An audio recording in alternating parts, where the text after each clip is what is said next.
മഹാപ്രളയത്തിന്റെ പ്രഹരത്തിൽ നിന്ന് കേരളം ഇനിയും മോചിതമായിട്ടില്ല. അതിനിടെ വീണ്ടും കടുത്ത പ്രളയം ഉണ്ടായേക്കാമെന്ന ആശങ്ക പരത്തുന്ന റിപ്പോർട്ടുകളാണ് ഇപ്പോൾ പുറത്തുവരുന്നത്. 7 അണക്കെട്ടുകളുടെ ഷട്ടറുകൾ ഇതിനകം തുറന്നു കഴിഞ്ഞു. തൃശൂരിലെ ചിമ്മിനി ഡാമും തെന്മല പരപ്പാർ ഡാമുകളും തുറന്നു.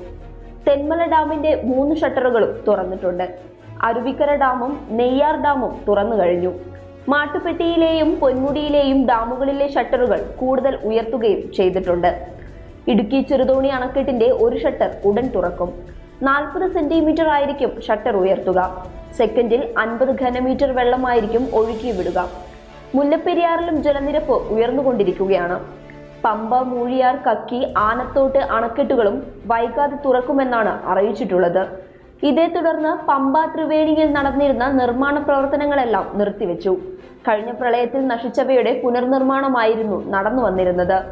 വടക്കൻ ജില്ലകളിലും മുന്നറിയിപ്പ് ശക്തമാണ്.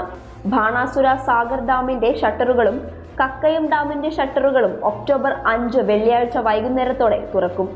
ഈ ഭീതി നിലനിൽക്കുമ്പോൾ തന്നെയാണ് ലുബാൻ ചുഴലിക്കാറ്റിന്റെ ഭീതിയും. ഓഖി പോലെ തന്നെ അതിശക്തമായിരിക്കും ലുബാൻ എന്നാണ് വിലയിരുത്തപ്പെടുന്നത്. ലുബാൻ കൂടുതലും തീരമേഖലയിലായിരിക്കും പ്രശ്നങ്ങൾ സൃഷ്ടിക്കുക.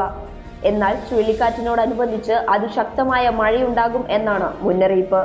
News desk public Kerala.